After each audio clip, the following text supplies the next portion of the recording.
चलिए जी, good morning everyone. Good morning बोलिए भाई। Good morning sir. ओके, तो आज से हम लोग क्लास 11 की अकाउंटेंसी का सब्जेक्ट पढ़ने वाले हैं भाई। ठीक है, फाइनली आप लोग क्लास 10 से क्लास 11 में पहुंच चुके हो। क्लास 10 से क्लास 11 में पहुंचे हैं भाई। क्लास 10 तक हम लोगों ने जो भी सब्जेक्ट पढ़ा हुआ है वो सारे के सारे सब्जेक्ट हम लोगों के जनरल सब्जेक्ट थे। जनरल सब्जेक्ट का क्या मतलब हुआ कि किसी भी सब्जेक्ट में हम लोगों को एक्सपर्ट नहीं बनाया गया है। एक्सपर्ट हम लोग किसी भी सब्जेक्ट में ओवरव्यू हम लोगों ने लिया है, मैथमेटिक्स का, साइंस का, सोशल साइंस का। और अगर कहीं आप लोग ध्यान से देखो तो जो सब्जेक्ट आप लोगों ने क्लास 10 तक पढ़े हुए हैं उसका डायरेक्ट रियल लाइफ में कोई ज्यादा खास यूज नहीं है ना। जैसे कि अगर कहीं हम लोग क्या पढ़ते हैं भाई, बाबर ने हुमायूं को कब मारा, पानीपत की लड़ाई, उससे मेरे को क्या फर्क पड़ता है? मेरी जिंदगी में तो कोई हम लोगों का डायरेक्ट इंपैक्ट है नहीं। लेकिन जब आप क्लास 11th में आते हैं तो आपके करियर का डायरेक्शन चूज होता है। अब जैसे ही क्लास 10 से 11th में गए तब आपको यह पता चलेगा कि भाई आप कौन से फील्ड में आगे बढ़ना चाहते हैं। और आपका करियर भी 10 से 11 से ही डिसाइड होता है। क्या आपको करना है, क्या आपको नहीं करना है, इसका पहला पड़ाव ही क्लास 11 है। हो सकता है कि आपने ये डिसाइड नहीं किया हो कि क्या करना है, लेकिन क्या नहीं कर पाओगे ये डिसाइडेड है।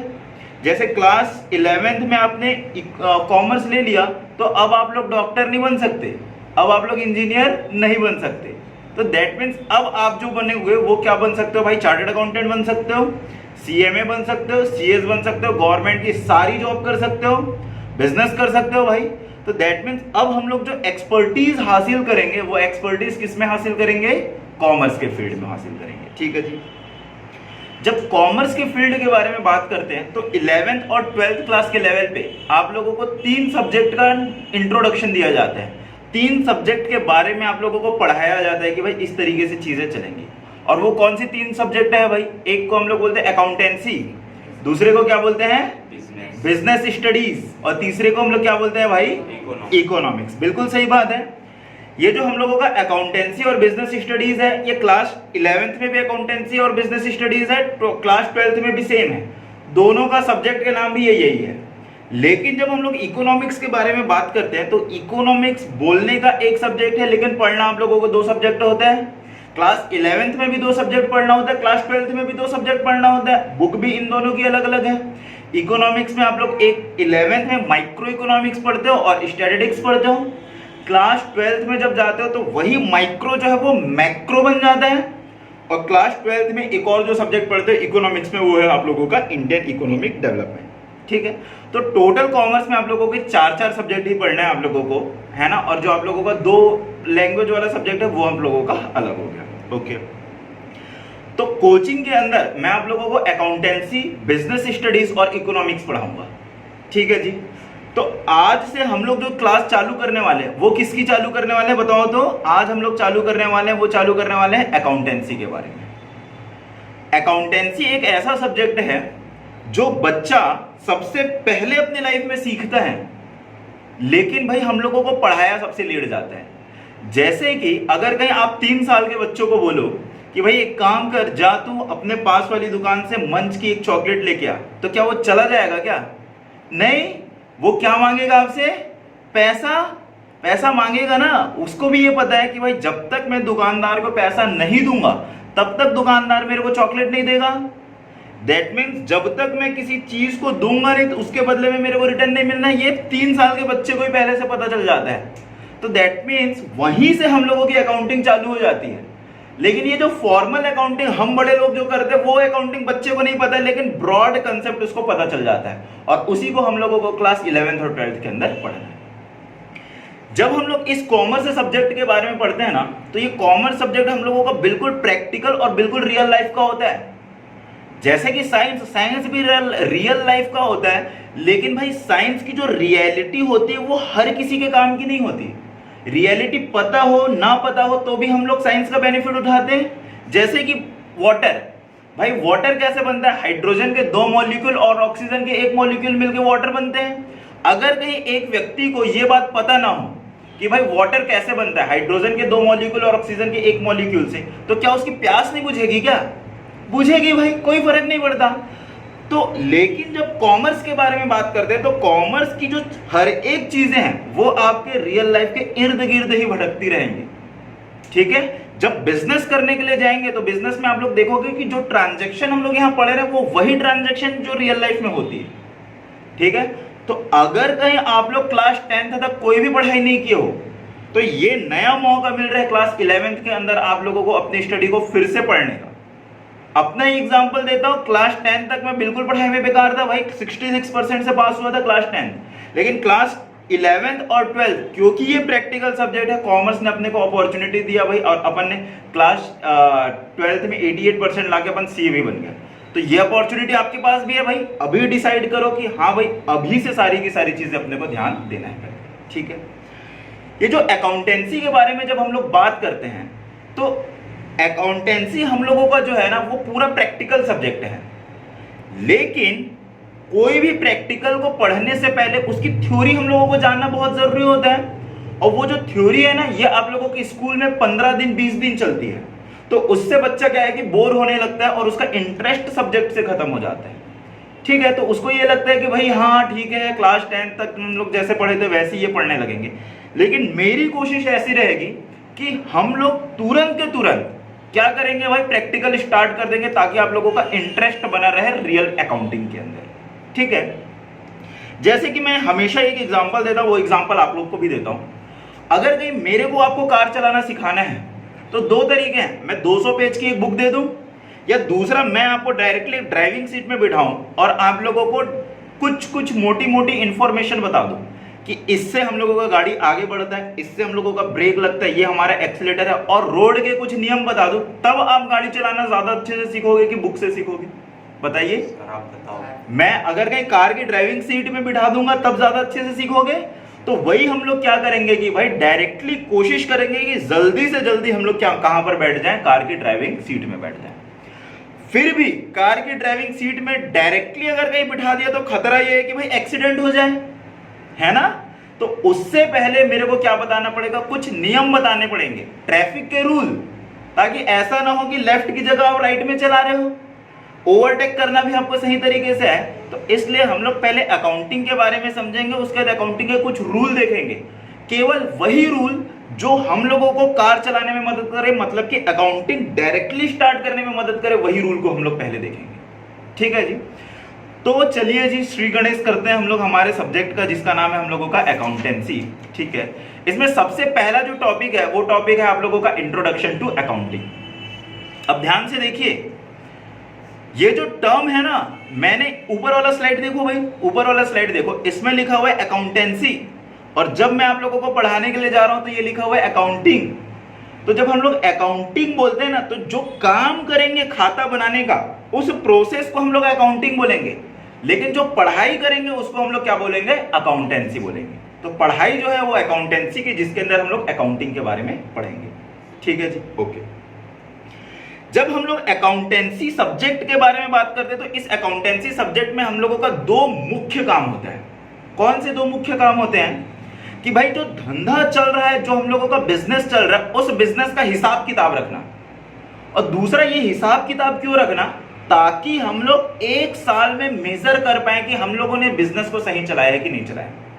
जैसे कि हर साल आप लोग स्कूल में जाते हो तो हर साल आप लोगों का एग्जामिनेशन होता है ना, ताकि हम लोग पता कर पाए कि भाई आप लोगों ने एक साल में कितना सीखा हुआ है।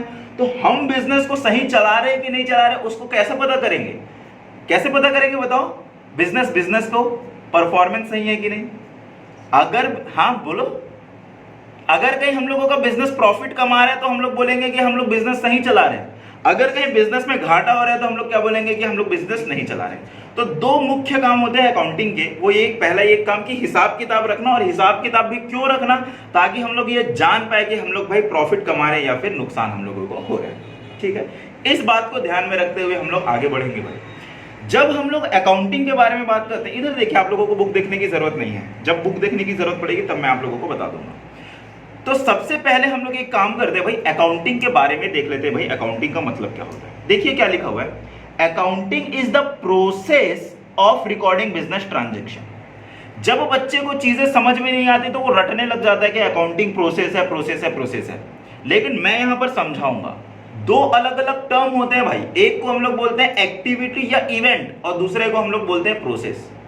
जो एक्टिविटी है, एक्टिविटी का क्या मतलब होता है, एक काम को हम लोग एक एक्टिविटी या एक इवेंट बोलेंगे, लेकिन मल्टीपल एक काम को परफॉर्म करने के लिए मल्टीपल एक्टिविटी करनी पड़ रही तो हम लोग उसको प्रोसेस बोलते हैं। जैसे कि रोटी बनाना एक्टिविटी नहीं है, रोटी बनाना प्रोसेस है। क्यों प्रोसेस है? सबसे पहले हम लोग आटा को गूंथते हैं, उसके बाद फिर रोटी का आकार देते हैं, फिर सेकते हैं, 3 एक्टिविटी मिलके हम लोगों के पास रोटी आता है। तो वैसे ही जब हम लोग अकाउंटिंग करेंगे तो अकाउंटिंग में एक काम कर दोगे और उसके बाद फिर आपका अकाउंटिंग कंप्लीट हो जाएगा, ऐसा नहीं है। वेरियस काम करना पड़ेगा, तब जाके हम लोग बोलेंगे कि हाँ जी हम लोगों की अकाउंटिंग कंप्लीट हो गई है। तो देखिए क्या बोल रहा है, अकाउंटिंग एक ऐसा प्रोसेस है जिसमें हम लोग क्या करते हैं, रिकॉर्ड करते हैं बिजनेस के ट्रांजैक्शन को। बिजनेस ट्रांजैक्शन का क्या मतलब होता है, बिजनेस के रिलेटेड लेन देन का एग्जांपल, जैसे कि मैं सामान खरीदता हूं तो ये बिजनेस का लेन देन है, जैसे मैं सामान बेचता हूं ये मेरे बिजनेस का लेन देन है, मैं अपने एम्प्लॉय को सैलरी देता हूं ये भी मेरे बिजनेस का लेन देन है। तो सबका रिकॉर्डिंग करने को हम लोग क्या बोलेंगे, अकाउंटिंग। और वो भी कैसे करना है, इन अ सिस्टमैटिक मैनर। देखिए जब हम लोग किसी भी चीज को सिस्टमैटिक तरीके से करते हैं तो सक्सेस होने के चांसेस बढ़ जाते हैं। पढ़ाई करना, आपने टाइम टेबल बना लिया है, सक्सेस होने के चांसेस आप लोगों के ज्यादा बढ़ जाएंगे भाई। आप लोगों ने अपना डेली का रूटीन बना लिया, कब उठना है, कब सोना है, कब खेलना है, तो आपका टाइम भी वेस्ट नहीं होगा और एफिशिएंटली टाइम को यूज कर पाओगे। तो इसलिए हम लोगों को जब कभी भी अकाउंटिंग करना है तो अपनी मर्जी के हिसाब से नहीं, सिस्टमैटिक करना है। अकाउंटिंग में सिस्टमैटिक क्या होता है, जैसे कि जब अकाउंटिंग करना है तो एक सिस्टम ये होता है कि भाई एक काम करो, डे वाइज अकाउंटिंग करो। भाई 1 तारीख के जितने भी ट्रांजैक्शन है उसको पहले रिकॉर्ड करो, 2 तारीख के जितने ट्रांजैक्शन उसको 1 के बाद लेकिन 3 से पहले करो। तो ये एक सिस्टम हुआ। सामान खरीदने के ट्रांजैक्शन को एक जगह रिकॉर्ड करो, सामान बेचने के ट्रांजैक्शन को एक जगह रिकॉर्ड करो, ये भी एक सिस्टम हुआ। तो अकाउंटिंग हम लोग कैसे करते हैं भाई, सिस्टमैटिक तरीके से। और किन ट्रांजैक्शन को करना है, ट्रांजैक्शन का क्या मतलब हुआ भाई, लेन देन। और किन ट्रांजैक्शन को हम लोगों को करना है, ऐसे ट्रांजैक्शन जिनको हम लोग मेजर कर सकते हैं किसमें, पैसे के टर्म में, और एनालाइज करें उनका रिजल्ट। एनालाइज करें उसका रिजल्ट का मतलब ये हुआ कि भाई हमको बिजनेस में प्रॉफिट हो रहा है या फिर लॉस हो रहा है, उसको हम लोगों को ध्यान में रखना है। तो अकाउंटिंग का क्या मतलब होता है, अकाउंटिंग एक ऐसा प्रोसेस है जिसमें हम लोग हमारे बिजनेस के लेन देन को रिकॉर्ड करते हैं, और वो भी कैसे, सिस्टमैटिक तरीके से। क्यों रिकॉर्ड करते हैं भाई, ताकि हम लोग पता कर पाए कि हमको प्रॉफिट हो रहा है या नुकसान हो रहा है। वो भी कौन से ट्रांजैक्शन को रिकॉर्ड करना है, केवल और केवल पैसे वाले ट्रांजैक्शन को रिकॉर्ड करना है। ठीक है, चीजें समझ में आगे बढ़े। ह्यूमन बीइंग जो हम लोगों के लोग होते हैं इस सोसाइटी के अंदर, वो बिल्कुल स्वार्थी होते हैं। आप भी स्वार्थी, मैं भी स्वार्थी। हम लोग कोई भी काम बिना किसी काम के नहीं करते, बिना किसी बेनिफिट के नहीं करते।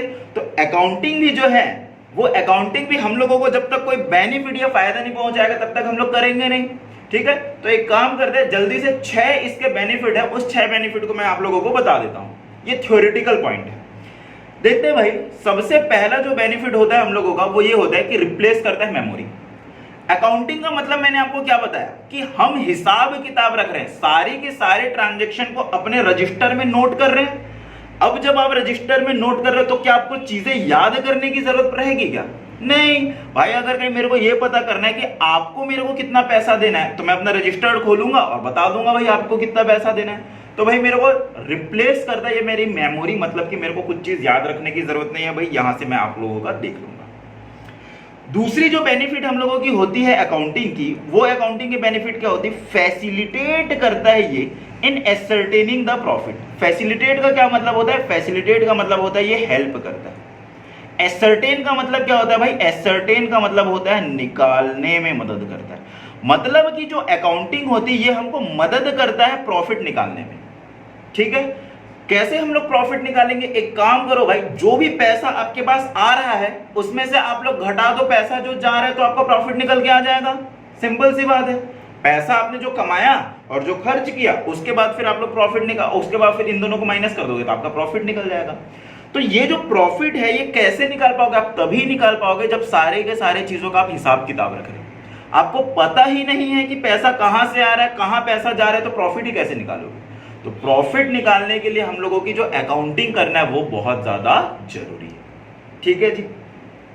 तीसरा जो बेनिफिट, थोड़ा सा फास्ट चलेंगे क्योंकि क्या है कि आप लोग थोड़ा लेट आए हुए हो, तो थोड़ा सा फास्ट चलेंगे। ठीक है, तीसरा जो बेनिफिट है हम लोगों का, ये फिर से फैसिलिटेट। फैसिलिटेट का मतलब होता है हेल्प करते हैं इन एसर्टेनिंग द फाइनेंशियल पोजीशन। ये जो तीसरी पॉइंट है ना, ये साइड बेनिफिट है।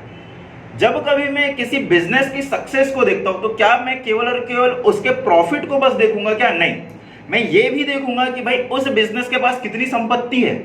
जैसे मैं रिलायंस इंडस्ट्रीज के बारे में बोल रहा हूँ कि भाई रिलायंस इंडस्ट्रीज बहुत पैसा कमाता है, ठीक है, अच्छी बात है, लेकिन इससे भी हम लोग देखेंगे कि भाई रिलायंस इंडस्ट्री के पास 100 फैक्ट्री है, हजारों एकड़ के जमीन है। हाँ भाई, इससे भी हम लोगों का जो ट्रस्ट है रिलायंस के ऊपर वो बढ़ जाएगा। तो अकाउंटिंग जब हम लोग करते हैं तो प्रॉफिट निकालने के साथ साथ उन चीजों का भी हिसाब किताब रखते हैं जो हमने संपत्ति इकट्ठी करके रखी हुई है। तो ये भी हम लोगों का तीसरा बेनिफिट कौन प्रोवाइड करता है? अकाउंटिंग प्रोवाइड करता है। ठीक है जी। चौथा जो बेनिफिट होता है अकाउंटिंग का, वो ये अकाउंटिंग का बेनिफिट होता है, ये फिर से फैसिलिटेट मदद करता है हमको किस चीज में? इन complying with the legal requirement. देखिए, आप लोगों को बहुत पेपर पढ़ते होंगे तो ये सुना होगा कि एक बिजनेस के अंदर छापा पड़ गया इनकम टैक्स का, जीएसटी का छापा पड़ गया, भाई कंपनीज लॉ का छापा पड़ जाता है। जब आपके बिजनेस में ऑफिसर आते हैं तो वो आप लोगों को क्या बोलते हैं पता है? कि आप अपना हिसाब किताब दिखाइए। सबसे पहले वो हिसाब किताब ही मांगेगा कि आपने जो प्रॉफिट दिखाया हुआ है 10 लाख, वो 10 लाख कहां से निकाला हुआ है। तो अगर कहीं आप सही अकाउंटिंग नहीं कर रहे तो वहीं आप फंस जाओगे। लेकिन आपको अकाउंटिंग अगर कहीं अच्छी आती है तो भाई आप भी सेटिस्फाइड और उसको भी समझा सकते हो कि हाँ जी, जो पैसा आया हुआ है वो पैसा का हिसाब किताब यहां पर है। तो ये जो अकाउंटिंग है ना, ये हम लोगों को हिसाब किताब रखने के साथ साथ भाई मदद करता है कि जो हम लोगों के लीगल रिक्वायरमेंट है इसको भी हम लोग फुलफिल करते हैं। ठीक है, 3-4 बेनिफिट देख लिए। क्या क्या 4 बेनिफिट देख लिए? एक तो हमको चीजें याद करने की जरूरत नहीं, सारी चीजें हमारी रजिस्टर्ड के अंदर रिकॉर्डेड है। दूसरी बात कि भाई अकाउंटिंग जब हम लोग करते हैं तो उससे हम लोग प्रॉफिट भी निकाल सकते हैं। तीसरा बेनिफिट क्या देगा? प्रॉफिट के साथ साथ हम लोग क्या भी निकाल सकते हैं कि हम लोगों ने संपत्ति कितना इकट्ठा करके रखा हुआ है। और चौथा हम लोगों ने क्या देखा कि भाई इनकम टैक्स से रिलेटेड कोई अगर कहीं हम लोगों को लॉ पढ़ना होगा या हिसाब किताब देना होगा हमारे ऑफिसर को, तो वो भी हम कहां से देंगे भाई? अकाउंटिंग से ही देंगे। नेक्स्ट आता है, वो आता है क्या? Help in minimising the dispute. Dispute का क्या मतलब होता है? डिस्प्यूट का मतलब होता है झगड़ा। तो जो अकाउंटिंग है ये हम लोगों के झगड़े को कम करता है। कैसे झगड़े को कम करता है भाई? मान के चलो कि मैंने आप लोगों को एक सामान बेचा और उस सामान की कीमत थी 1 लाख रुपए। अब आप क्या किए कि 2-4 दिन के बाद आए और आपने मेरे को 30,000 रुपए दे दिया। अब भाई मैं भी ह्यूमन बीइंग हूं, आप भी ह्यूमन बीइंग है। अब जो 30,000 रुपए आपने मेरे को दिया हुआ है वो मैं भूल गया। अब फिर आप फिर से 1 महीने के बाद आए और ये बोल रहे हो कि मैंने आपको 30,000 रुपए दे दिया था, 70,000 रुपए बचा हुआ है। तो क्या यहां पर झगड़े वाली स्थिति आ गई कि नहीं आ गई? आ गई। क्यों आ गई झगड़े वाली स्थिति? क्योंकि भाई मैं कोई हिसाब किताब नहीं मेंटेन कर रहा हूं। आप मेरे को बोल रहे हो 30,000 दिए हुए हो और मैं आपको क्या बोल रहा हूं कि भाई आपने मेरे को 30,000 नहीं दिया हुआ है। या उल्टा भी हो सकता है कि मैंने आपको दिया हो और आप भूल गए हो। तो भाई जब अगर कहीं हम लोग अकाउंटिंग करेंगे तो भाई मेरे को आपको कोई हिसाब किताब बताने की जरूरत नहीं, याद रखने की जरूरत नहीं। मैं आपको दिखा दूंगा कि भाई जब आप मेरे को पैसा दोगे मैं आपको रिसीट काट के दूंगा। झगड़े की बात ही नहीं। आप मेरे पास सेकंड टाइम आओगे तो 30,000 रुपए का मेरे को रिसीट दिखा दोगे कि भाई आपने ही दिया हुआ है 30,000 रुपए का, फिर झगड़े की कोई बात ही नहीं। और झगड़ा हो भी गया तो भाई हम लोग हिसाब किताब देखेंगे और बोलेंगे कि हाँ जी इस दिन पे हुआ है, तो फिर कोई समस्या की बात नहीं। तो जो अकाउंटिंग होता है ना, ये रियल लाइफ की बात है। रियल लाइफ में भी हम लोगों के झगड़े को क्या करते हैं? कम करते हैं। ठीक है जी। इसके बाद फिर नेक्स्ट और लास्ट जो बेनिफिट फायदा हम लोगों को अकाउंटिंग से मिलता है वो असिस्ट करता है इन मैनेजमेंट। असिस्ट का मतलब फिर से हेल्प ही होता है, मैनेजमेंट को मदद करता है। कैसे मैनेजमेंट को मदद करता है? जब हम लोग अकाउंटिंग करते हैं तो उससे क्या होता है कि हमको पता चलता है कि हम प्रॉफिट कमा रहे हैं या नुकसान कमा रहे हैं। और ये प्रॉफिट और जो नुकसान है ये हम लोगों के किस बात का सबूत है कि हम अपने बिजनेस को चला कैसे रहे हैं। अगर कहीं मैं अच्छा चला रहा हूं तो प्रॉफिट आया तो मैं अपने मैनेजर को क्या बोलूंगा कि भाई वेरी गुड, तुम इसी तरीके से अपने बिजनेस को चलाओ। अगर कहीं लॉस आ रहा है तो मैं क्या बोलूंगा कि भाई गलती कहां हो रही है हमारे बिजनेस चलाने में, वो हम लोग आइडेंटिफाई करेंगे और जो गलती हो रही है उस गलती को हम लोग सुधारेंगे। लेकिन हमको अगर कहीं पता ही नहीं है कि हम प्रॉफिट कमा रहे हैं कि नुकसान कमा रहे हैं, तो हम अपने बिजनेस में इंप्रूवमेंट कैसे लेके आएंगे?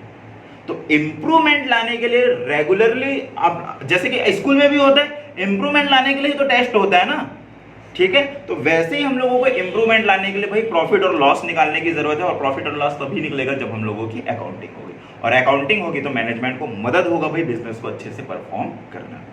ठीक है जी। तो 6 बेनिफिट थे हम लोगों के अकाउंटिंग के। ये 6 बेनिफिट आप लोगों को ध्यान में रखना है।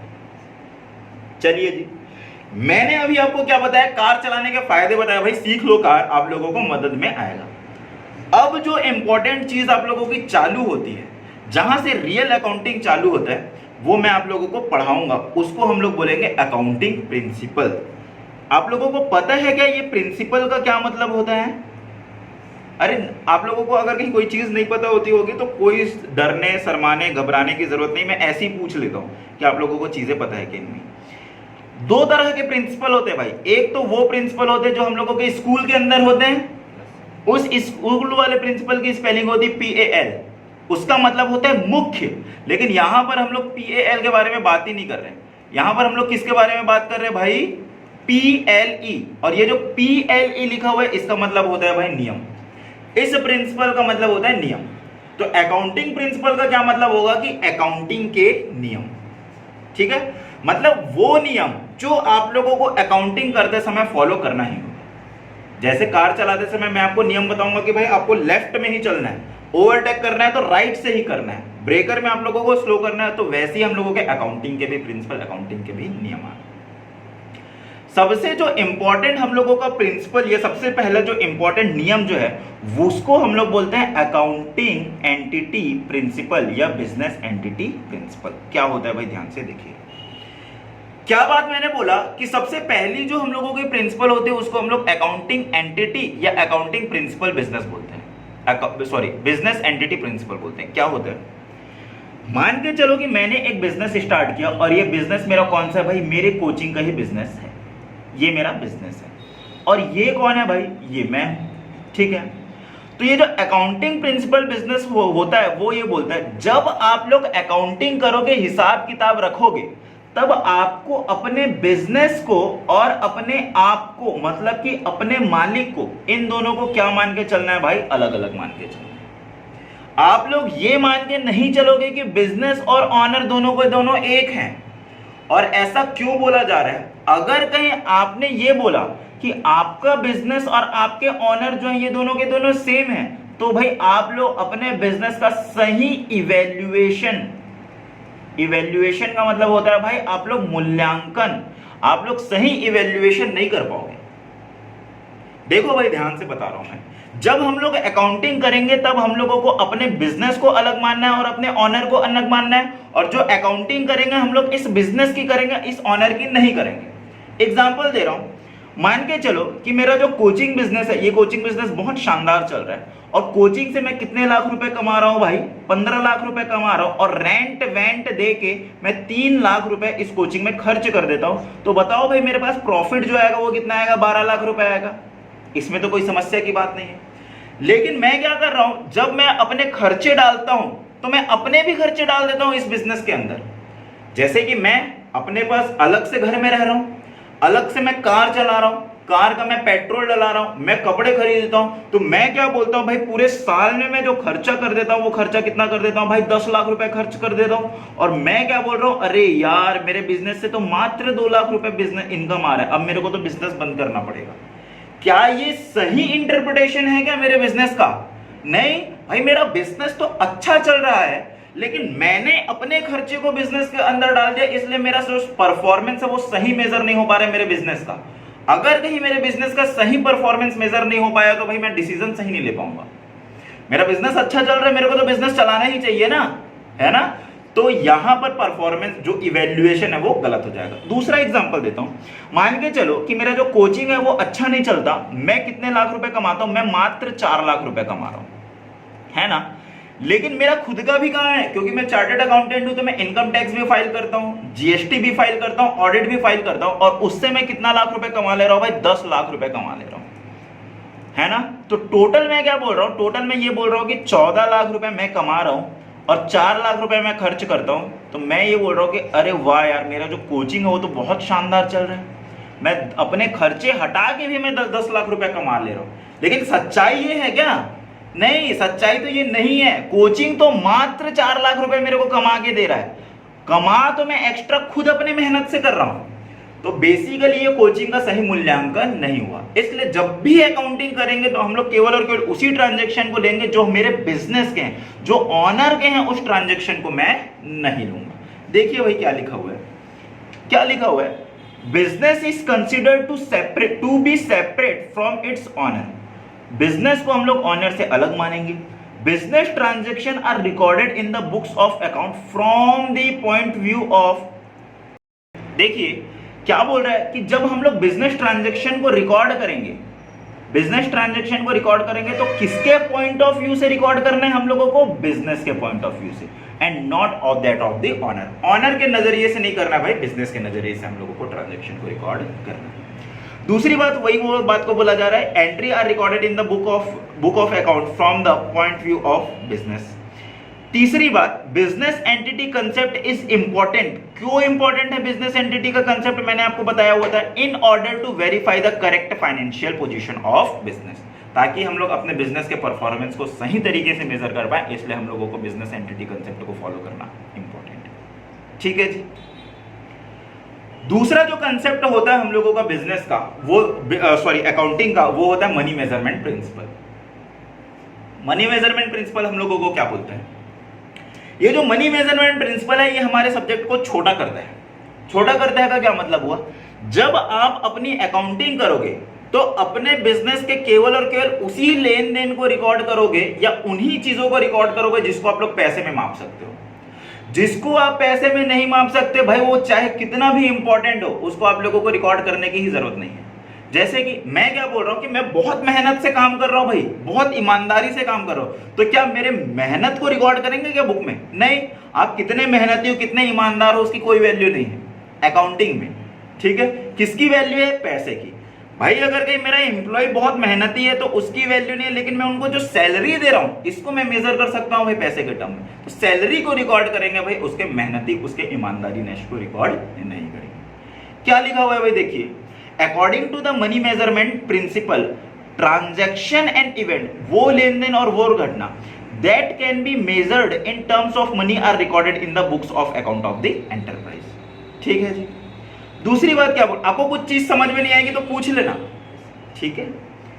वृषभ जी, ठीक है, और छव्य जी, कर्सर कहां है? Okay. Transaction and event that can not be measured in terms of money are not recorded in the books of account howsoever important they may be to the enterprise। भले वो कितना भी इंपॉर्टेंट हो भाई, हम लोगों को रिकॉर्ड करने की जरूरत नहीं है अगर कहीं हम लोग उसको पैसे में मेजर नहीं कर सकते। एग्जांपल दिया हुआ है, जैसे कि ह्यूमन रिसोर्स हम लोग किसको बोलते हैं भाई? कंपनी के जो भी हम लोगों के एम्प्लॉय है वो हमारे ह्यूमन रिसोर्स है। वो अगर कहीं नहीं रहे तो क्या मैं अपना धंधा को चला सकता हूं क्या? नहीं। तो भले ही वो ह्यूमन रिसोर्स इंपॉर्टेंट है, लेकिन हम लोग इसको बुक्स ऑफ अकाउंट के अंदर रिकॉर्ड नहीं करते। क्यों नहीं करते भाई? क्योंकि हम लोग ह्यूमन रिसोर्स की कितनी वैल्यू, इसको हम लोग मेजर नहीं कर सकते। सैलरी को मेजर कर सकते हैं तो सैलरी को हम लोग रिकॉर्ड करेंगे। ठीक है जी। चलिए आगे बढ़े। एक और टर्म होता है जिसको हम लोग बोलते हैं accounting period principle. Accounting period principle का क्या मतलब होता है? जब आप अकाउंटिंग करने लगोगे तो एक काम करो भाई, अपनी जो हिसाब किताब है उसको छोटे छोटे टुकड़े में डिवाइड कर दो। छोटे छोटे टुकड़े में डिवाइड कर दो का क्या मतलब हुआ? मतलब कि आपने साल शुरुआत किया एक पर्टिकुलर डेट में, तो एक काम करो, 12 महीने के हिसाब किताब को यहां पर क्या कर दो? बंद कर दो। जब आप लोग सेल रिकॉर्ड कर रहे हो तो 12 महीने के सेल को ही लो, परचेस रिकॉर्ड कर रहे हो तो परचेस को 12 महीने का लो, जो भी खर्चे रिकॉर्ड कर रहे हो उस खर्चे को भी 12 महीने का ही लो, और यहां पर अपने बुक्स को क्या कर दो भाई? बंद कर दो। क्यों बुक्स को बंद करो? ताकि हम लोग बिजनेस का परफॉर्मेंस निकाल पाए, ताकि हम लोग क्या करें भाई, बिजनेस में देखें कि हम लोग कितना प्रॉफिट कमा रहे हैं। अगर कहीं मैं अपने बुक्स ऑफ अकाउंट को बंद ही नहीं करूंगा तो भाई मैं अपना प्रॉफिट निकाल नहीं सकता। भाई जैसे ही मैं क्या बोल रहा हूं कि यहां पर प्रॉफिट निकालना चाहता हूं तो भाई यहां पर फिर से मेरा प्रॉफिट चेंज हो जाएगा। क्यों चेंज हो जाएगा? क्योंकि इस पर्टिकुलर डेट में मैंने कोई सेल किया होगा, साथ ही साथ में मैंने कोई परचेस किया होगा। अगर कहीं इस डेट पे निकालूंगा तो अगले दिन फिर चेंज हो जाएगा। तो एक काम करो भाई, बिजनेस को इवेल्युएट करने के लिए पूरा का पूरा 1 साल लो और उस 1 साल का मेरे को हिसाब किताब बताओ कि उस 1 साल में आपने प्रॉफिट एंड लॉस कितना कमाया हुआ है। उसी को हम लोग क्या बोलेंगे? Accounting period principle. Accounting period principle हमको क्या बोल रहा है भाई? देखिए, ये बोल रहा है according to the accounting period principle, life of an enterprise is broken down into the smaller period. क्यों? So that its performance is measured at the regular interval. जैसे आप लोगों का एग्जाम होता है, हर साल में एग्जाम होता है, तभी आप लोगों को प्रमोट किया जाता है, तो वैसे ही आप लोगों को क्या करना है, बिजनेस का भी परफॉर्मेंस मेजर करने के लिए हर साल की अकाउंटिंग जो है वो अलग अलग करनी है। अगर आप लोगों ने सुना होगा कि जो फाइनेंशियल ईयर है वो 1 अप्रैल से चालू होता है, 31 मार्च को खत्म होता है। क्या मतलब हुआ? मतलब कि 1 अप्रैल से लेके आप लोग 31 मार्च तक के बिजनेस लेन देन को आप लोग अलग अलग से करोगे, हर साल का ही आप लोगों को ऐसे करना पड़ेगा। ठीक है जी, ओके।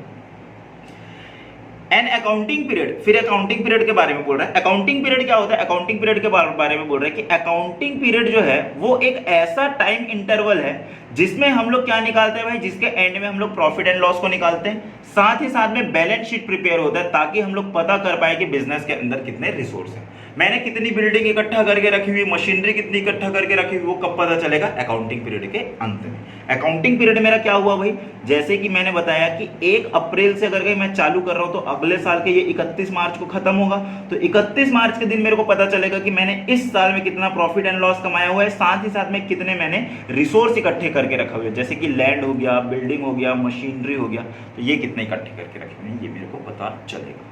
ठीक है जी, ओके। नींद आ रहा है आप लोगों को? ठीक है। लास्ट एक प्रिंसिपल हम लोगों के बहुत है, लेकिन केवल और केवल उन प्रिंसिपल के बारे में बता रहा हूं जिस प्रिंसिपल से हम लोग, जो मोटे मोटे नियम जिससे हम लोग कार चलाना सीख जाए, जिससे हम लोग अकाउंटिंग करना सीख जाए, उसी प्रिंसिपल को मैं आप लोगों को यहां पर बता रहा हूं। अगला जो प्रिंसिपल हम लोगों का होता है उसको हम लोग क्या बोलते हैं? डुअल एस्पेक्ट या तो फिर डुअलिटी प्रिंसिपल। डुअल एस्पेक्ट या डुअलिटी प्रिंसिपल का क्या मतलब होता है? जो भी बिजनेस के लेन देन रहेंगे, जो भी बिजनेस के ट्रांजैक्शन रहेंगे, हर एक ट्रांजैक्शन का 2 इफेक्ट होगा। ट्रांजैक्शन का क्या मतलब बताया मैंने आपको, पता है क्या? ट्रांजैक्शन को हिंदी में क्या बोलते हैं? ट्रांजैक्शन को बोलते हैं लेन देन। एक टर्म होता है लेन देन। लेन देन कौन से 2 टर्म से बना हुआ है? लेन और देन। दैट मीन्स अगर कहीं आपको कोई चीज चाहिए तो उसके बदले में कोई ना कोई चीज आपको देना पड़ेगा, उसी को हम लोग लेन देन बोलेंगे। तो ये जो बिजनेस ट्रांजैक्शन होता है ना, कोई भी ट्रांजैक्शन करे तो उसका 2 इफेक्ट होगा ही होगा। कैसे 2 इफेक्ट होगा? अगर कहीं मेरे को सामान खरीदना है तो सामान आएगा, पैसा जाएगा। सामान बेचूंगा तो सामान जाएगा, पैसा आएगा। ठीक है, उसी को हम लोग डुअल एस्पेक्ट प्रिंसिपल या डुअलिटी प्रिंसिपल बोलते हैं। ये अकाउंटिंग का सबसे मोस्ट इंपॉर्टेंट प्रिंसिपल है, यही बेस है हम लोगों के पूरे अकाउंटिंग का।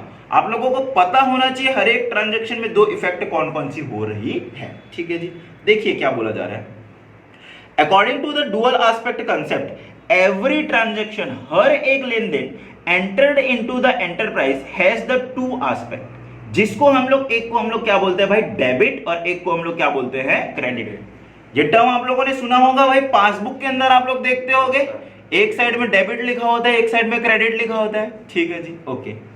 सिंपली अगर कहीं हम लोग स्टेट करेंगे, सिंपली बोलेंगे कि अगर कहीं कोई एक ट्रांजैक्शन डेबिट हो रहा है तो उसका कोई ना कोई एक ट्रांजैक्शन क्रेडिट हो रहा होगा।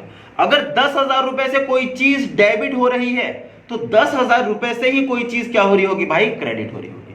हो सकता है कि ये एक चीज से डेबिट हो रहा हो, लेकिन ये मल्टीपल चीज से क्रेडिट हो सकता है। ये कैसे होगा ये आप लोगों को अभी एकदम दिमाग लगाने की जरूरत नहीं है। जब चीजें करेंगे, प्रैक्टिकल अकाउंटिंग करेंगे, तो आप लोगों को ऑटोमेटिकली समझ में आ जाएगा।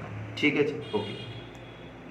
तो देखो वही बोला जा रहा है हम लोगों का, क्या बोला जा रहा है देखिए, कि every transaction entered into the business entered into has the 2 aspect, एक को हम लोग बोलते हैं डेबिट और एक को हम लोग बोलते हैं credit of an equal amount. इसी प्रिंसिपल को आप लोगों को ध्यान में रखना, उसके बाद फिर हम लोगों की अकाउंटिंग चालू हो जाएगी। ठीक है, तो इतना कराने के बाद मैं एक काम करता हूं, आप लोगों को क्या दे देता हूं भाई?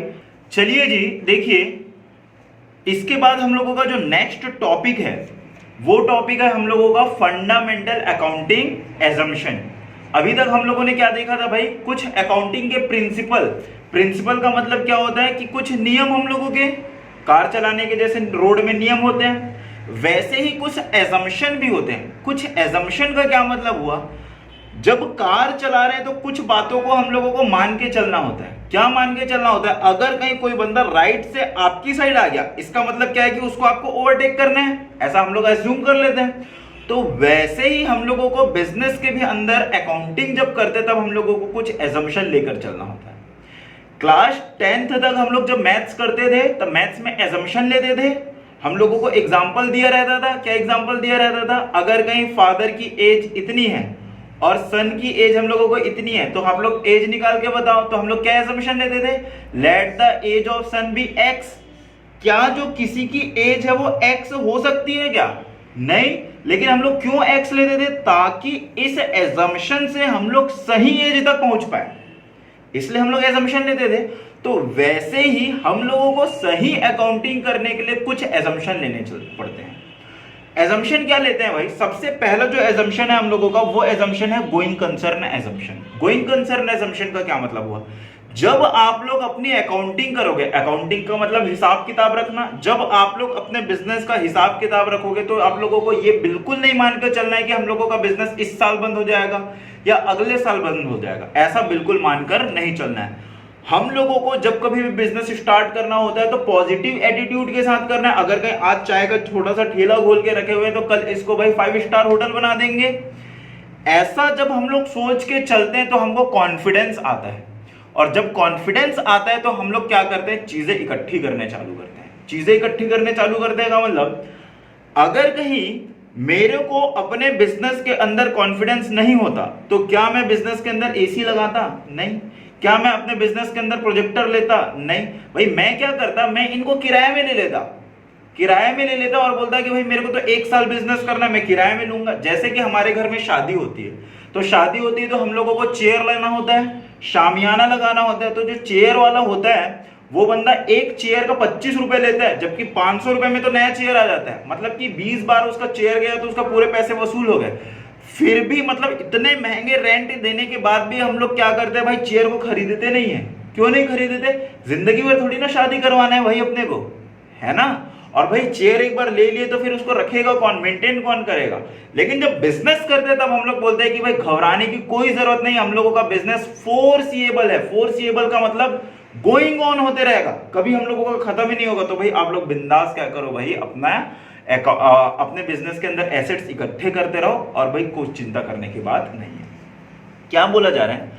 गोइंग कंसर्न एजम्पशन हमको बोलता है, going concern assumption prescribes that transaction, जो हम लोगों के लेन देन है, should be recorded and reported on the basis that business shall continue for foreseeable future, हम लोगों का foreseeable period, and there is no intention to close the business और scale down its operation significantly. ना ही हम लोग अपने business को बंद करेंगे, ना ही जिस लेवल पे काम कर रहे हैं उससे छोटे लेवल पे। जैसे कि अगर मैं इस हॉल में बिजनेस कर रहा हूं तो मेरा कोई इंटेंशन नहीं कि कल मैं घर में जाके 2 बच्चों को पढ़ाऊंगा, क्योंकि अगर वैसा सोचे तो भाई आप लोगों की अकाउंटिंग अलग हो जाती है। ठीक है, तो अकाउंटिंग करते समय हम लोगों का यही एस्पेक्ट रहेगा कि हम लोगों का बिजनेस चलेगा, नहीं बंद होगा, नहीं छोटा करने हैं। इसी को अगर कहीं हम लोग समरी में बोले तो समरी में ये लिखा हुआ है कि business will continue for foreseeable future. Foreseeable future का मतलब क्या हो रहा है, मतलब कि आने वाले भविष्य में जब तक हम लोग देख सकते हैं तब तक हम लोगों का धंधा क्या होने वाला है, चलने ही वाला है, और इसी लेवल पे चलने वाला है। तो सबसे पहला एजम्पशन हम लोगों का यही है। दूसरा जो एजम्पशन है वो है हम लोगों का क्या, कंसिस्टेंसी एजम्पशन। जब आप लोग अकाउंटिंग करते हो ना, तो अकाउंटिंग करते समय आप लोगों को कुछ रूल्स फॉलो करने होते हैं, कुछ मेथड अप्लाई करने होते हैं। मैथ्स में भी जैसे हम लोग रूल फॉलो करते थे, मेथड अप्लाई करते थे, तो वैसे ही बिजनेस अकाउंटिंग हम लोगों को क्या बोल रहा है कि एक मेथड या एक रूल जो आपने इस साल अडॉप्ट किया हुआ है उसको आप लोगों को हर एक साल फॉलो करते जाना है। क्यों हर साल फॉलो करना है? क्योंकि भाई अगर कि मैं इस साल अलग बिजनेस रूल फॉलो कर रहा हूं, अगले साल अलग रूल अलग मेथड फॉलो कर रहा हूं, तो क्या मैं अपने बिजनेस को पिछले साल के साथ कंपेयर कर पाऊंगा क्या? नहीं। जैसे कि अगर कहीं मैं बोलूं आपको कोई, चलो देखते हैं भाई कि मेरे को कितनी अकाउंटिंग आती, आपको कितनी अकाउंटिंग आती, हो जाए मुकाबला। क्या ये सही मुकाबला है क्या? नहीं भाई, मैंने इतनी पढ़ाई की हुई तो भाई मेरे को ऑब्वियसली ज्यादा अकाउंटिंग आएगा। आपका अगर कहीं मेरे को मुकाबला कराना है तो किससे करवाऊंगा भाई? आपके ही क्लास वाले के साथ करवाऊंगा, तब वो सही मुकाबला होगा।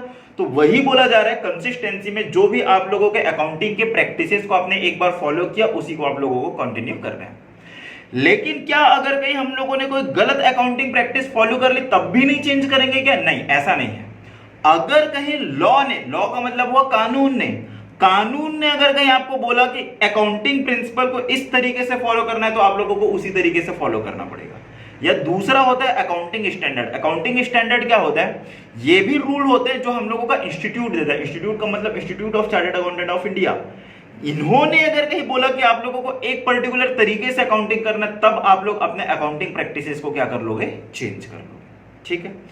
दूसरी बात, एक तो लॉ बोलेगा या अकाउंटिंग स्टैंडर्ड बोलेगा तब चेंज करना है, या दूसरी बात क्या होगी, अकाउंटिंग प्रैक्टिसेस या अकाउंटिंग प्रिंसिपल को चेंज करने से आपका बिजनेस का परफॉर्मेंस सही तरीके से सामने आएगा, तब भी आप लोगों को अपने अकाउंटिंग प्रैक्टिसेस को चेंज करना होगा। ठीक है जी। तो वही बोला जा रहा है, क्या बोल रहा है, according to the consistency assumption accounting practices once selected and adopted, एक बार आपने जो सेलेक्ट किया हुआ है उसको आप लोगों को year or and after year आप लोगों को कंसिस्टेंटली फॉलो करना है। अकाउंटिंग प्रैक्टिसेस में भी चेंज, इसको भाई चेंज कर सकते हैं, कब कब चेंज कर सकते हैं, जब हम लोगों को लॉ बोलेगा या अकाउंटिंग स्टैंडर्ड बोलेगा, या तो फिर दूसरी बात, change will result in more meaningful presentation, और चेंज के कारण हम लोगों का जो बिजनेस का प्रेजेंटेशन है वो बहुत अच्छा हो रहा है, तब हम लोग बोलेंगे कि भाई हम लोग कंसिस्टेंसी को फॉलो कर रहे हैं। एक लास्ट और हम लोगों का एजम्पशन जो होता है वो होता है हम लोगों का एक्रूअल एजम्पशन। ये भी बहुत इंपॉर्टेंट एजम्पशन है भाई। ये एजम्पशन क्या होता है, देखिए जब हम लोग अकाउंटिंग करते हैं तो अकाउंटिंग करने के हम लोगों के पास दो मेथड होते हैं। एक को हम लोग बोलते हैं cash basis method, cash basis method, और एक को हम लोग बोलते हैं भाई accrual basis method, accrual basis method. क्या डिफरेंस है इन दोनों के अंदर? जब हम लोग कैश बेसिस बोलते हैं तो आप लोगों को लेन देन को तभी रिकॉर्ड करना है जब आपके पास पैसे का ट्रांजैक्शन होगा। पैसे का ट्रांजैक्शन होगा का मतलब कि अगर कहीं मैंने सामान बेचा और वो व्यक्ति ने पैसे नहीं दिए हुए तो मेरे को रिकॉर्ड नहीं कर रहे हैं। मेरे को रिकॉर्ड कब करना है, जब वो व्यक्ति मेरे को पैसा देगा तब मैं उसको सेल्स मानूंगा। जब मैं सामान खरीदूंगा तो मैं सामान खरीदना मानूंगा नहीं। कब मानूंगा भाई, जब मैं सामने वाले व्यक्ति को पैसा दूंगा। लेकिन ये जो अकाउंटिंग है ना, ये बहुत पहले चलता था हम लोगों का अकाउंटिंग। आज के डेट में ये हम लोगों के लिए रेलिवेंट नहीं है कैश बेसिस। आज की डेट में हम लोगों के लिए ये एक्रूअल बेसिस मेथड रेलिवेंट है। एक्रूअल बेसिस, अगर कहीं आप प्रैक्टिकल लाइफ में जाएंगे ना तो प्रैक्टिकल लाइफ में चीजें जो है वो उधार में ही चलती है। अगर कहीं आप लोग बिजनेस कर रहे हो तो सभी सामने वाले जो आपका सप्लायर है उससे आप उधार में ही सामान खरीदते हो और महीने का महीने आपको लोग उससे हिसाब किताब रखते हैं। तो मतलब कि अगर कहीं मैंने उधार में सामान बेच दिया तो भी मेरे को अपने सेल्स को रिकॉर्ड करना है। उधार में सामान खरीदा तो जिस दिन मैंने सामान खरीदा उस दिन मेरे को रिकॉर्ड करना है। पैसे कभी भी दूंगा, मेरे को उससे कोई मतलब नहीं है। तो उसी को हम लोग क्या बोलेंगे, एक्रूअल। एक्रूअल का मतलब वो एक्रू हो गया, मतलब वो इवेंट हो गया, तो आप लोग उसको क्या कर दो भाई, रिकॉर्ड कर दो। क्या बोला जा रहा है, according to the accrual assumption a transaction is recorded in the books of account at the time when it is entered into and not when the settlement take place। जब आपने ट्रांजैक्शन किया तब आप लोगों को रिकॉर्ड कर देना है, सेटलमेंट का आप लोगों को इंतजार नहीं करना है। ठीक है जी। इसलिए क्या बोला जा रहा है, thus the revenue is recognized when it is realized, that is when the sale is completed or the service are rendered, it is immaterial whether the cash is received or not। क्या मतलब हुआ इसका, मतलब मैंने अगर कहीं सामान बेचा तो उसी समय आप लोग सेल्स की एंट्री कर दो, भाई पैसा मिला या नहीं मिला इससे कोई मतलब नहीं है, क्योंकि भाई सामान बेचते हैं तो भाई सामने वाला व्यक्ति हमको पैसा देगा ही देगा, कभी भी ऐसा नुकसान नहीं होता है। ठीक है, तो एक काम करते हैं, आज हम लोग इस टॉपिक को यहीं पर रोकते हैं, है ना, और आप लोगों की जो क्लासेस रहेंगी वो हम लोग कल होगी। ठीक है, तब तक के लिए हैव अ गुड डे।